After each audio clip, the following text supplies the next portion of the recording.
할렐루야. 네, 이 새벽에 나오신 여러분이 우리 주님의 축복과 은혜가 함께하기를 간절히 바랍니다.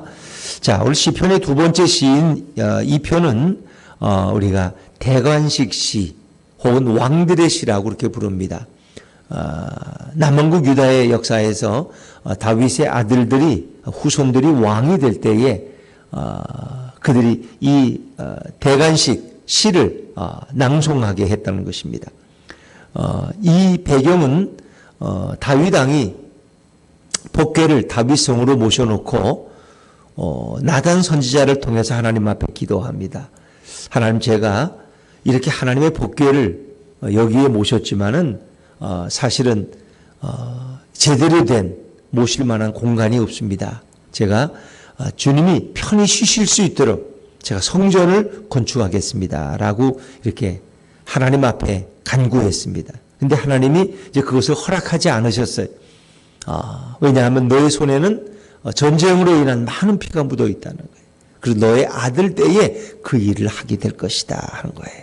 그러나 이제 하나님은 너무 기쁘셔서 다윗에게 축복을 주시는데 그것이 다윗에게 하신 다윗 언약이라는 약속의 말씀이에요.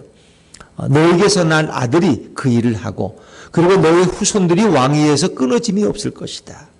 너희가 내게 나와 무엇을 구하든지 내가 다 응답할 것이다 하는 이제 다윗 언약으로 부르는 사무엘하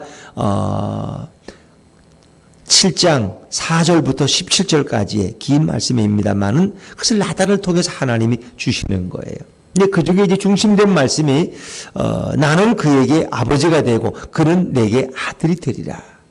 너가 낳은 아들이 나의 아들이 되고 나는 그의 아버지가 되어서 그를 영원히 돌볼 것이다.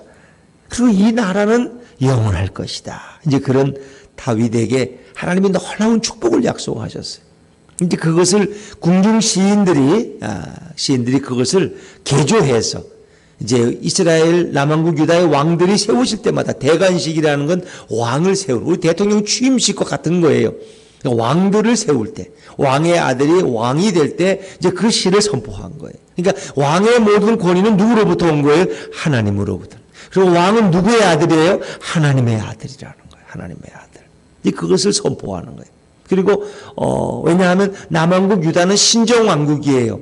그러니까 결국은 다윗이 다스리지만 그 다윗의 배후에 하나님이 진정한 통치자예요. 그러니까 대리 통치자예요. 대리 통치자. 그러니까 다윗을 공격하는 것은 곧 하나님을 공격하는 것 같다는 거예요. 이제 그 다윗의 아들 솔로몬이 왕이 되고 또 솔로몬의 아들 르호보암이 왕이 되고 이제 왕들의 역사가 쭉 있죠. 그러나 그들은 이방 나라를 다스릴 권세를 하나님으로부터 받은 자들이에요. 이제 그것이 오늘 이 시편의 표면적인 내용이야. 표면적인 내용. 근데 여기서 말하는 진정한 왕은 누구를 가리키느냐? 바로 이 땅에 오시는 예수 그리스도를 가리키고 있다는 거예요. 예수 그리스도. 그래서 우리는 이것을 메시아의 시라고도 부르고 제왕들의 시라고도 부릅니다. 오늘 제목은 메시아의 대관식 시라고 이렇게 불렀습니다만은 예수님도 이 땅에 오셔서 메시아 취임식을 하시잖아요. 메시아 취임식을. 그래서 하나님이 그를 아들로 공개적으로 인정하시잖아요. 어때? 언제 그랬어요? 그러니까 요단강에서 세례받고 올라오실 때 뭐예요? 성령이 비둘기같이 임하신 거예요. 그리고 하늘에서 하나님의 음성, 저는 내 아들이라. 하나님의 아들을 인정하시 공개적으로. 그리고 변모산에서 그 베드로와 요한을 데리고 올라가셨을 때 거기 모세와 엘리야가 나타나서 이렇게 대화하시고 그러는데 거기에 구름 가운데 하나님이 나타나. 저는 내 아들, 너희는 저의 말을 들으라. 이게 공개적인 이게 대관식 하나의 그런 표현이에요.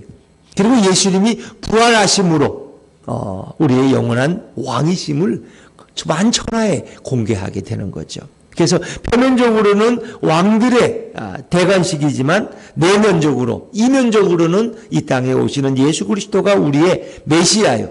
우리의 만왕의 왕이심을 선포하는 그런 시다. 이렇게 생각하시면 되겠습니다. 그래서 이 시도 세 부분으로 나눠져 있습니다. 1절부터 6절까지는 세상 국가의 반역과 메시아의 통치가 먼저 소개되는데, 자, 우리 1절부터 3절은 열방이 메시아의 통치를 거부하고 반역을 기도하는 장면이 나오죠. 자, 1절과 2절 말씀, 1절과 2절 말씀 먼저 읽어보죠. 1절과 2절. 시작. 어찌하여 이방 나라들이 분노하며 민족들이 헛된 일을 꾸미는가?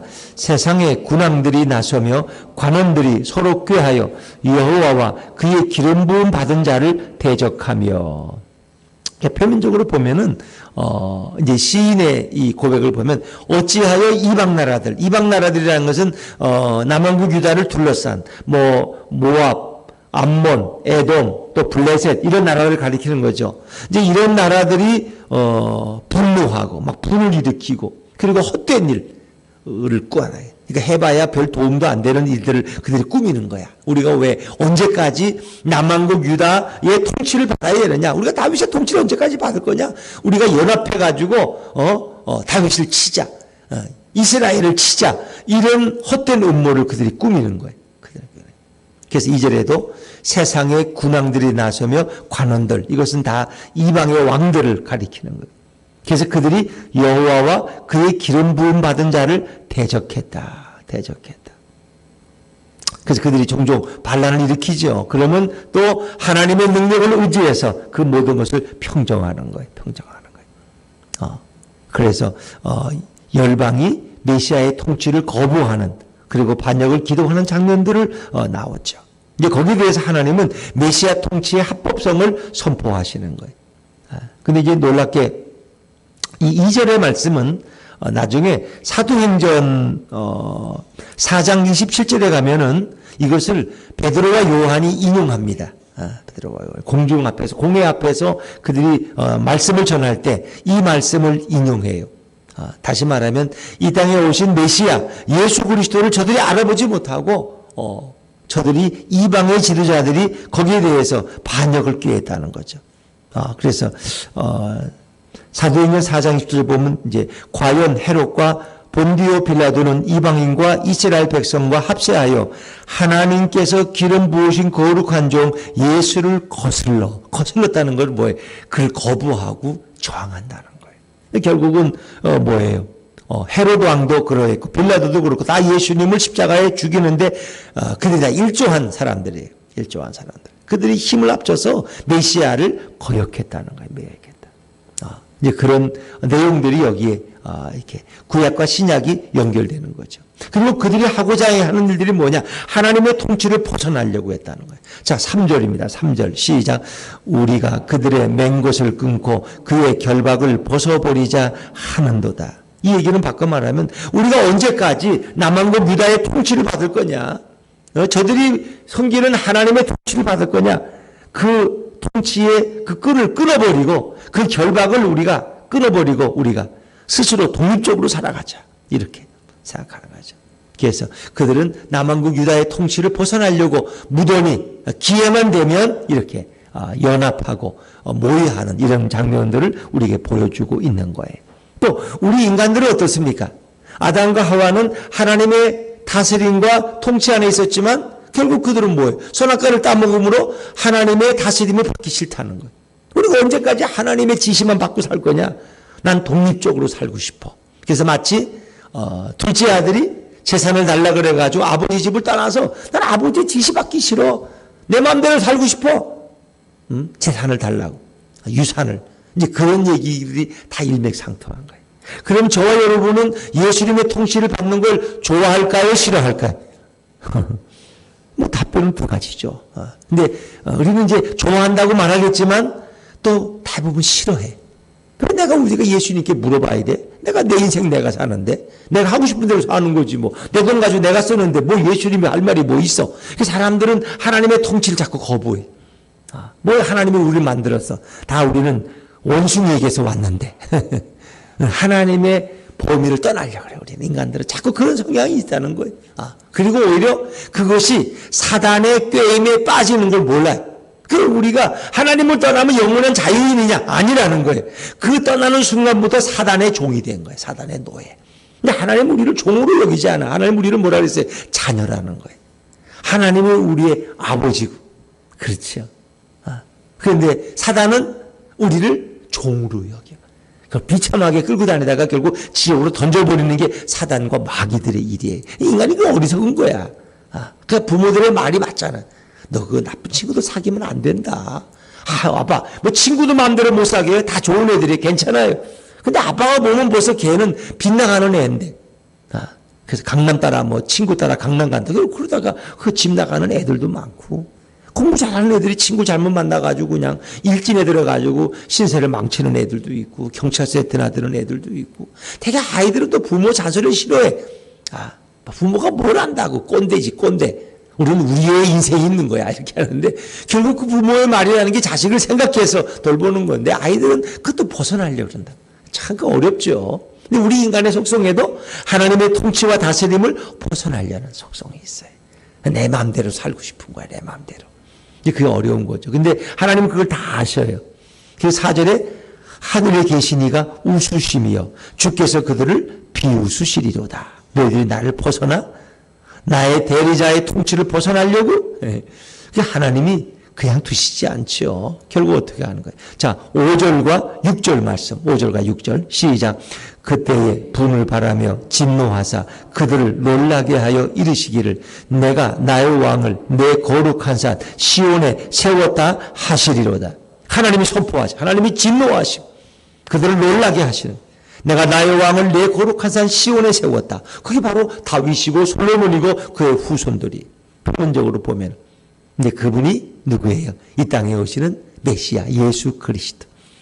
하나님이 예수님을 이 땅에 보내셨다는 거예요. 너희 모든 백성들아 내가 보낸 예수 그리스도 그 왕 되신 그분께 복종하라는 거예요. 근데 오늘날 지구촌의 왕들, 대통령들, 정치인들은 예수님께 순종하지 않는다는 거예요. 자기들이 뭔가 이렇게 모여서 뭔가 회의를 하고 이러면 세계 평화가 올 것처럼 자기들의 욕심을 채우기 위해서 결국 왕 대신 예수님을 거부한다.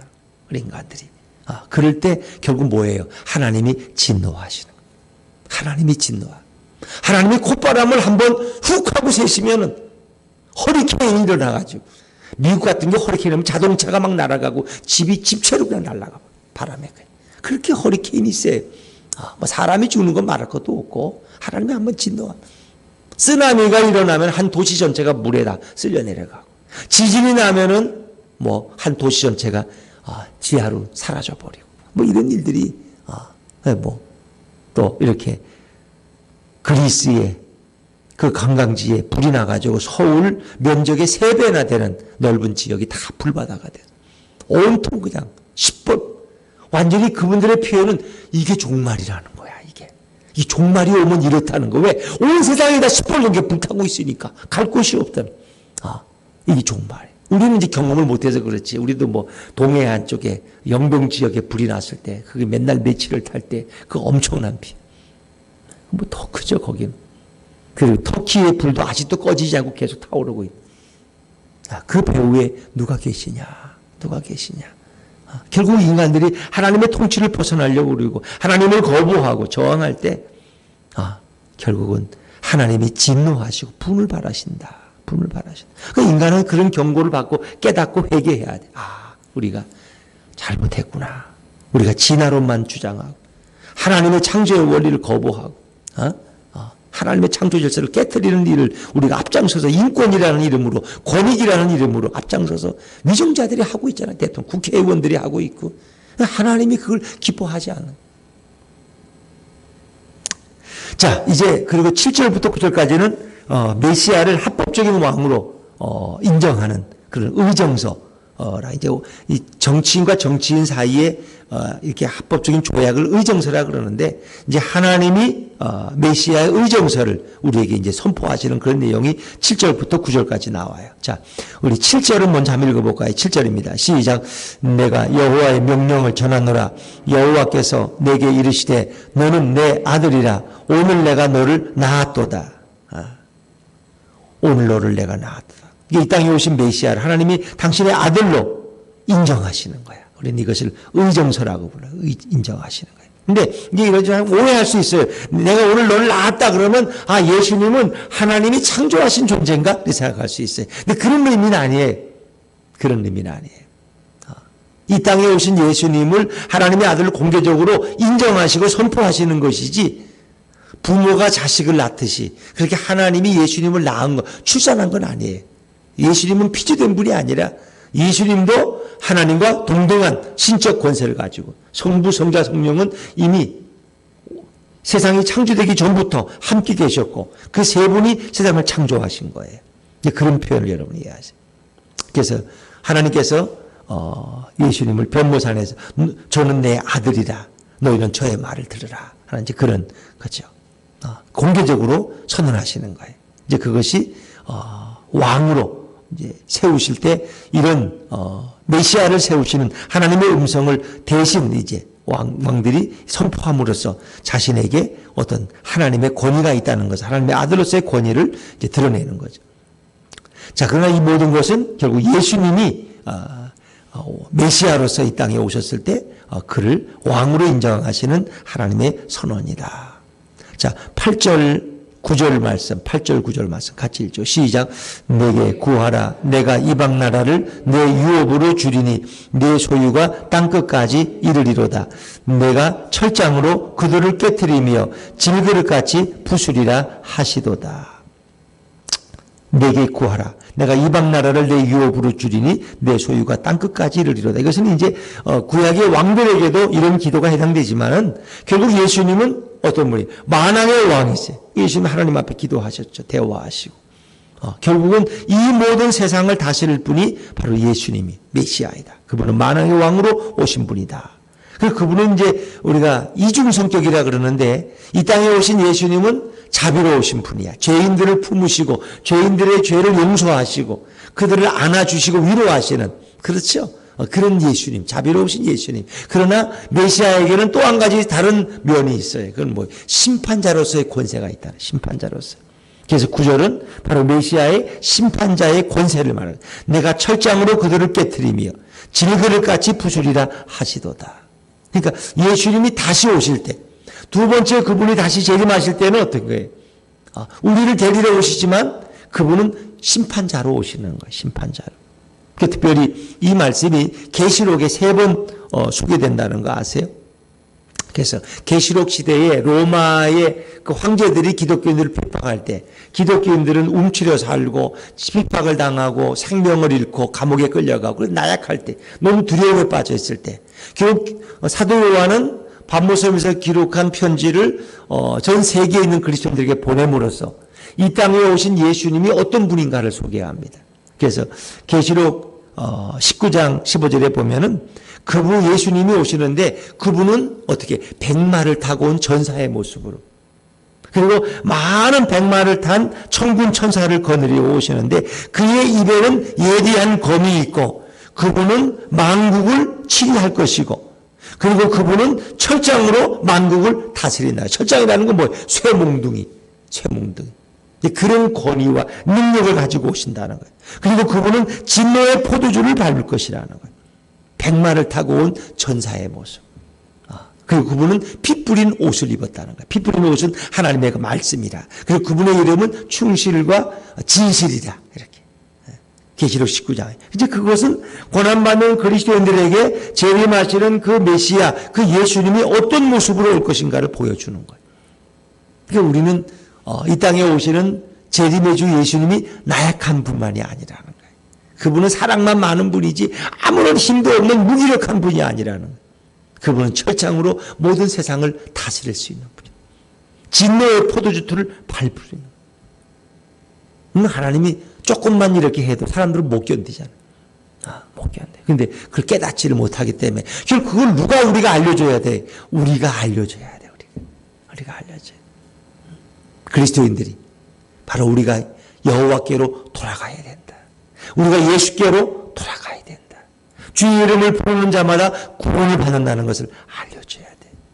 그래서 이 온 우주를 창조하고 다스리고 경영하시고 이 모든 것을 완성하실 분은 바로 예수 그리스도라는 거예요. 우리의 만왕의 왕, 영원하시는 왕. 그걸 알려. 왜? 세상 사람들이 이걸 모르거든. 모른단 말이에요. 그러니까 오늘도 당신을 부인하고 거역하는 자들에게 하나님이 분을 바라고 진노하신. 이 코로나 팬데믹이 언제까지 갈는지 알 수 있는 사람 아무도 없어요. 아무도 없어요. 빨리 교회가 일어나서, 교회가 깨어나서 이 사실을 알려줘야 돼. 회개를 촉구해야 돼. 근데 교회가 툭 하면 뭐 예배당 문 닫아 벌고 예배 못 드리게 하고, 또 거기다 어떤 목사님들 통달아서 또 자기는 또 아예 그냥 예배를 드리시지만 비대면으로 한대, 자기는 신사를 해서. 그래서 마치 그러는 게 무슨 잘하는 것처럼 아주 방역에 협조를 잘해가지고 자기는 훌륭한 목사로 존경받는 것처럼. 세상 사람들은 존경할지 몰라도 하나님 앞에는 어떨까? 어떨까? 저 목사님은 역시 신사야.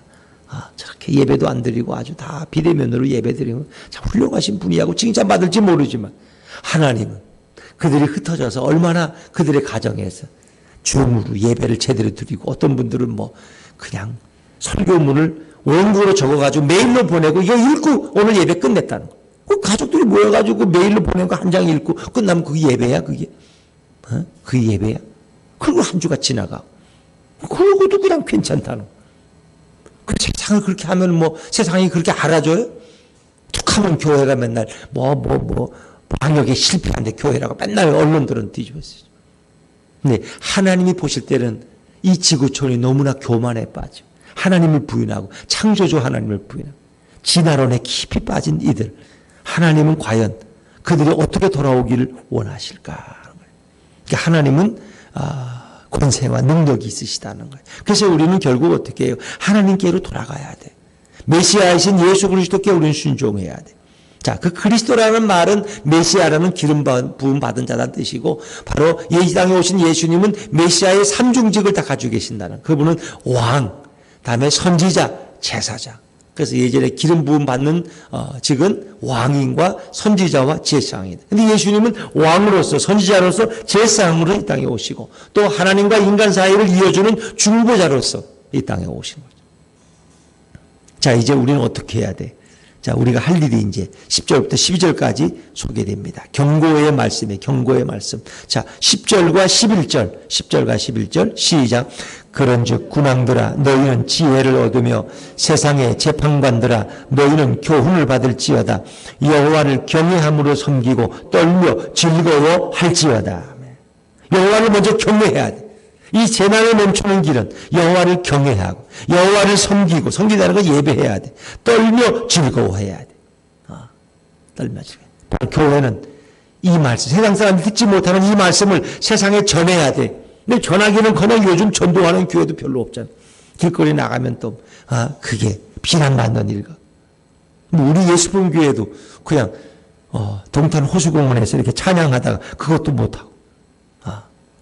우리도 저 우승상가 앞에 가서 이제 전도를 해야 되지 않나, 이제 이런 생각들을 자꾸 하나님 주시는.